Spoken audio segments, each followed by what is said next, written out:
ena vaktavyam yayasau pratipadyate. I'll read the verse again. Tasyagner asyam nirbhinnam lokapalo avishat padam vacha swamshena vaktavyam yayasau pratipadyate. Translation and purport by His Divine Grace, A.C. Bhaktivedanta Swami Srila Prabhupada. Translation: Agni or heat separated from his mouth, and all the directors of material affairs entered into it in their respective positions. By that energy, the living entity expresses himself in words. Purport by Srila Prabhupada. The mouth of the gigantic universal form of the Lord is a source of the speaking power. The director of the fire element is a controlling deity or the Adidaiva. The speeches delivered are Adhyatma or bodily functions, and the subject matter of the speeches is material productions or the Adibhuta principle. So translation again: Agni or heat separated from his mouth, and all the directors of material affairs entered into it in their respective positions. By that energy, the living entity expresses himself in words. Today just bear with me a little from allergies, so my voice might be a little off. So I don't have slides today, but we will cover a few concepts here. So as we can see, the last few verses in this chapter, after Vidura asks Maitreya Muni, this is a chapter that follows that. So their Supreme Personality of Godhead is basically realizing that without his his interaction, the whole process of creation has been suspended, as it says in the first verse, because of the suspension of the progressive creative functions. And then verse by verse we can see how Maitreya Muni is explaining and recounting to Vidura about how the Lord enters into the various energies. So one by one we can see all the elements of the Virat Purush, or gigantic form of the Supreme Personality of Godhead. Now this would be similar form that Arjuna saw and was fearful at the end. So we see that the 10th chapter of Bhagavad Gita, all the glories are explained, and 11th form is the universal form. 11th chapter. So where Arjuna actually is not is disturbed by seeing all these various heads, where in one head there is death personified, other one people are entering, and from another one and people are exiting, and then there is fire, there is sun, moon, and here we can see each of these are explained, each of the features of the face, the nose, eyes, and so on, after this verse, after ones that are following the verse from today about Agni. So I'll stop my screen share here. So coming to the to how important Agni is, one of the 5 elements that we have, the primary elements, water, earth, and so on, and the fire element, it burns everything. At the same time, it's used for fire sacrifice. It can be for good or bad, like Srila Prabhupada explains, like in purports, a knife in the hands of a surgeon is for the good, and of course in the hands of a dacoit or thief is used for bad things. So similarly, the fire itself can be used for good or bad. We have the verse from the first verse of Ishopanishad, Vacho Vegam Manasaha Krodha Vegam. So there again we see the power of speech. So on one side there's a concept of fire, Agni, and on the other side there's a concept of speech. So going back to the verse of today, we see that it explains how after after Agni or heat separated from the mouth of the Supreme Personality of God at the Virat Roop, or the Virat Purush, after that, all the directors were able to enter it into their positions, respective the positions. And then the verse explains how from that energy, or by that energy, the living entity is able to express himself in words. Like we're speaking now, we can see that animals are only able to communicate with basic sounds. Like dog, for example, it barks, and then you probably, of course, we can understand, but then we can assume that there are only a few types of barking. In fear, the basic drives of of any animal, fear, then there's hunger, joy, and so on, calling out to its mate. So there might be a few types of barking or a few types of sounds. The human being, on the other hand, has been given, along with our whole consciousness and the refined consciousness, we have the power of speech, which is very special. It's just a tongue, but then it vibrates all kinds of sounds, complicated sounds. And within a language, there are so many of, fine features and refined, Sanskrit language, for example, we can see. So, this whole, the power of speech itself is coming from all the directors of material affairs, entering into their positions and then enabling us to speak and express ourselves in words. Dhruv Maharaj, when he got darshan of Lord Vishnu, first he could not speak, he could not offer the right prayers. He was so very overwhelmed, and then when Lord Vishnu he blesses him, he gives him the power to speak and then say prayers, and he speaks very beautifully. So anyway, so today I will tell you all a short story.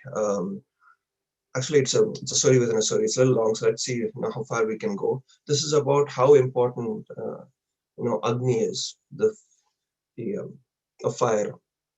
So we can see to what extent Krishna will go to protect this deity that controls fire.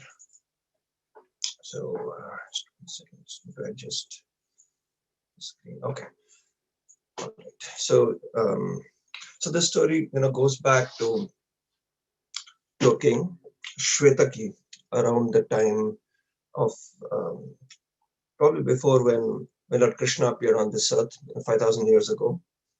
And King Shvetaki was he was someone, you could say, who would do things like in a very grand way. So once he wanted to perform a fire sacrifice, and he was really into it, into performing these gigantic fire sacrifices. So I remember when we had our inauguration at ISKCON CNJ, there was a huge, many fire sacrifices. We had these, Agni Kundas, Malpati Prabhu and others were performing various fire sacrifices. Many priests were there, different, small Agni Homas, and there was this giant one. So similar to that, he wanted to perform. But then the thing was, he wanted to do it all the time. And this was probably at the end of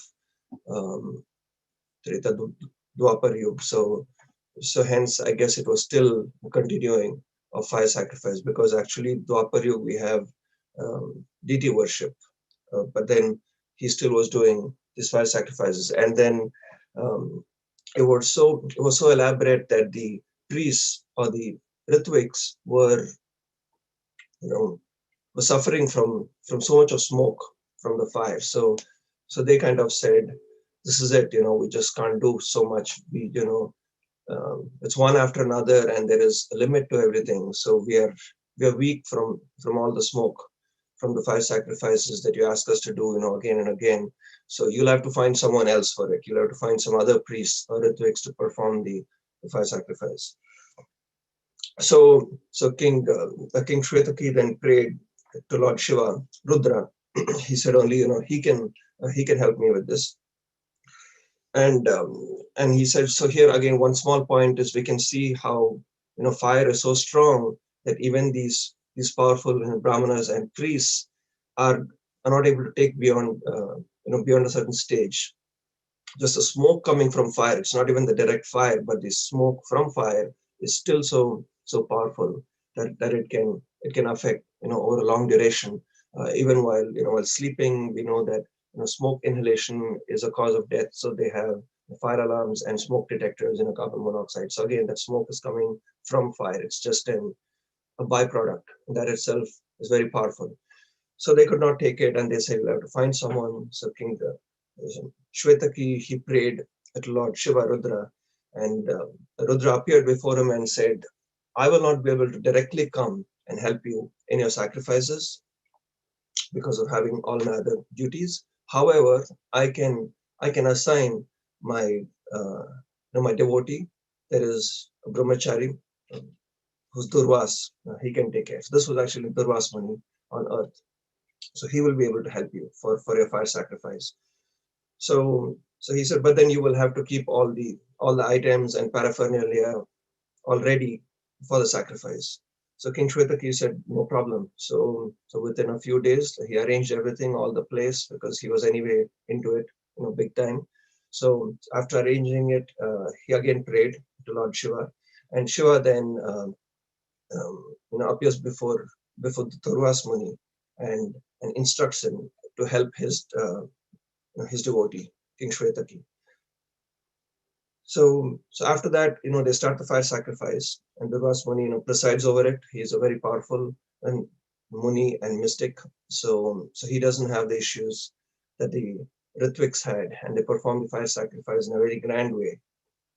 And then Agni appears in the Agni Kund or the Homa. So again, we're talking about the fire element, which is who accepts everything, and all the offerings, oblations are poured into the fire. So along with this, they pour a lot of ghee or butter, clarified butter, into the fire, as we know, spoons and spoons. So you can imagine this was really pure butter available in that yuga, and Agni kept drinking and accepting all the offerings non-stop for 12 years. King Shvetaki kept going, and once this kept happening, Agni became more and more. He was eating all the butter, and he became sick with that. It was too much butter for him. So at some point of time, after 12 years, he said, "That's it, no more. I'm done." So he goes to Lord Brahma and says, "I'm sick from all this butter. I can't do anything. I've lost my my luster, and I'm not able to burn anything. I don't have the heat element in me anymore." So he practically he gives up. And if that happens, the whole world, it would suffer, because if we don't have the heat element and the burning power of fire, then so many things would not be possible, like cooking, like heat, everything else we use, it comes from fire. So then Lord Brahma instructs him that you can go to this place called Khandava, the forest, which is near Indraprasth, which is present day New Delhi. So there you will find this forest has a lot um, of what's it called, of demons, and their fat of these reptiles and demons. You consume the whole forest, the trees and everything therein, and then you will be restored to your normal form. You'll be cured. So he says, okay, fine. So he goes down, he starts burning the trees down in the Khanda forest, and he doesn't get very far, because immediately the rains start pouring and the fire goes out. He starts consuming and fire goes out. So he's wondering what's happening. And suddenly Lord Indra comes out, the ruler of the heavenly kingdoms, and he says this won't work because my friend Takshaka, who's the snake bird, he lives in this forest of Khandava, and I've promised to protect him, so he cannot be burning down this forest. So he's living there with his family actually, and he can't be burning it down. So he says, so he tries again and it doesn't work. So he approaches, so Agni, the fire god, goes in the form of a Brahman. He takes the form of Brahman and approaches Lord Krishna, who is who is residing in Indraprasth along with Arjun. So he goes there and says, please help me, because I've been instructed by Lord Brahma to burn the forest, Khandavana, but then um, Indra now is coming in the way, and he's stopping it. So Arjun listens to this along with Krishna, and they decide to protect Agni and help him. Arjun says, "No one shall go hungry in this kingdom, so we will help you." And so, but then he says, "We need three things." So Agni says, "What is it? Yeah, just tell me, and I'll arrange for it." So Arjun says, "We will first need a bow for me, because the speed at which I release my arrows, I will need a bow which is capable of carrying that. I will also need a chariot which is really fast, and finally we will need more good um, support from weapons." So Agni says, "Okay, no problem." So first thing he needed was a bow. So my friend Vayu, he owes me a favor. I'm sorry, Varuna, the demigod Varuna owes me a favor. So he has the special bow from Soma, and we will use that bow for you. And then as far as the chariot, I'll give you my chariot, which is faster than the speed of wind, speed of thought. So you can have that. And finally, of course, Lord Krishna is here himself with his Sudarshan chakra. So I think that should suffice. So then from there, Arjun gets the Gandiva bow, which then he uses to release the arrows. From that point on, so this is where he gets it. And then so they start. So they start as soon as, and Arjun says, "You can start burning the forest again." So Agni begins, and sure enough, Indra steps in with his clouds and everyone else that he controls, and they start pouring rain. But this time, Arjuna is ready. So he releases his arrows at high speed and performs and creates a cover, a huge cover of arrows, a protective ceiling just from arrows, all interlocked together. So no rain, no drops of water can pass through. So he releases them at high speed into the sky, and of course also deals with Indra, and whenever he tries to stop it. So in this way, Agni continues to burn up the forest of Khandav. Now, within the Khandav forest, as we know, Takshak was there. Takshak at that point was away, so he got saved. All the other things, elements, within the forest, animals, everything was burnt, because that was, the plan at that point of time. Um, and Krishna, of course, was there, the Arjun's side to help and protect. So Indra couldn't do much. And then at some point of time, uh, Indra kept trying, and finally he heard a voice from the sky that you have done enough, but you will not be able to overcome Arjun and Krishna. So stop here. So so Indra stepped aside, and then Agni was able to continue to consume the forest, like we said. So there were only a few elements who escaped from the Khandav forest from that fire. So as we know, Takshak was away, but his wife and son um, Ashwasen were there in that forest. So his wife was killed by Arjun's arrows, which he kept raining down, and Ashwasen escaped, the son of Takshak.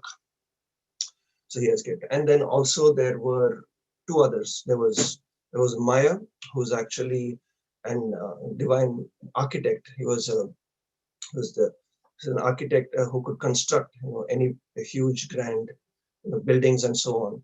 So he actually he came to Arjun and asked for shelter. Arjun said, "No problem, I'm not going to kill you." And in return, Maya, uh, he he constructed Indraprasth, the grand palace, and where they lived. And that is where, of course, Duryodhan came later, and then he got confused, and the palace was full of things which he could not understand. So yes, that Indraprasth, the palace, and the others that escaped were were birds called saranga birds. So saranga birds, there's another story to that. If we have a few more minutes, I'll finish off with that one. So there was a sage, Mandapal. So sage Mandapal um, was reading the scriptures once, and he read the quotation where it said that if one does not have offspring, then you're not successful in life. So you cannot go to heavenly planets. So of course, as we know from Bhagavad Gita and scriptures, even brahmacharis and sannyasis, it is not required to have offspring, because we are trying for the ultimate perfection, going towards the shelter of the Supreme Personality of Godhead. But in a material sense, it is true that for successful things, if you want to continue like uh, in a material realm, you need to have offspring, because they will perform sacrifices for you, and that helps you, and so on. So he read that and he said, then that means I have to fix this. So how do I do this? He didn't want to go through the hurdle of doing that in his human form and having a wife. There's another story we know there where a yogi had got a wife, and then first it started from milk, and then so milk, and then there was a cow, and to take care of a cow he married someone. In this way he got carried away. So to avoid that, he said, I will take the form of a bird, and that bird was the saranga bird. He said, in that form I will marry, and I'll have children, bird children, and that should take care of that criteria, and then I will come back to my form as Mandapal, sage Mandapal. So he did that. He took the form of a bird, and he married. So he had a wife whose name was Jarita. So he married Jarita, and he was happy. He had kids. Now, after some time, he said, I should probably have more kids, just to make sure of this criterion is fully satisfied. So he married another girl bird, Lapita. So when he did that, Jarita got angry. She said, you're already married to me and you have kids and you want another wife. I want to kick you out of my house. So she kicked him out, Sage Sage Mandapal, in the form of a bird. And at that point of time, he was away from his home with his children, the birds, and the children actually were quite advanced because of being the sons. I mean, the sons of a sage in the form of a bird. They actually were yogis, in their own right. These small birds of sage Mandapal, and the Saranga birds. So at that point, we know that this whole story happened, the whole incident of the fire of Khando forest. So as soon as the birds saw that the fire was coming, they were very worried. But these small birds, they could speak philosophy because of coming from the sage. So they told their mother, in their language, in their bird language, that you please, fly away, because at least you can have more children. If we die in the fire, it's okay, but then you can go and continue, the family heritage. So their mother is very aggrieved. She doesn't want to leave her sons, to die. But at the end of it, the birds convince her, and she flies away, sadly.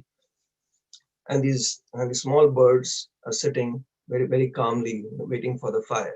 So at that time, Agni comes. Agni is burning the forest, and he comes across this tree with these birds, sitting like yogis, and he's taken aback. So he decides to save them because they are speaking, and it's not a good thing to burn them. So he stops there. So he stops, and then these birds, they fly away. So that's how the Saranga birds flew away. And they were also saved. And at the end of all this, Takshaka, he comes to know of this, and that's when he becomes the enemy of the Kurus. And later on, when Arjun has his son and his grandson, Parikshit Maharaj, he was bitten by the same Takshak. So he takes revenge, and of course, due to the curse of son of Muni, um, and and that's where the story goes on. So anyway, so a lot of of details there, but I found it interesting. I started reading, for some examples of Agni, and then I came across a story within story. I thought it was interesting. I was telling the kids yesterday, and so sorry if it was too much of detail, but this was a story involving the aspect of Agni, fire god, and the extent to how Krishna and Arjun went to protect his needs and his well-being, because we all need the fire aspect, and Agni is a controlling deity of fire. And again, in conclusion, going to the verse, we saw how when this Agni or heat was separated from the mouth of the Virat Roop, then and only then all the directors of material affairs were able to enter the mouth, because the whole point, the significance is that they were not able to enter when he was present. So once he left, and then they were able to enter, and through that we get the power to express ourselves in words, which is how we can do good things with our speech. And we also covered the point of Ishopanishad, where it says, control of speech, vacho vegam, is actually the way how we can channelize energy correctly, and the best way is to chant Hare Krishna. Thank you very much. I will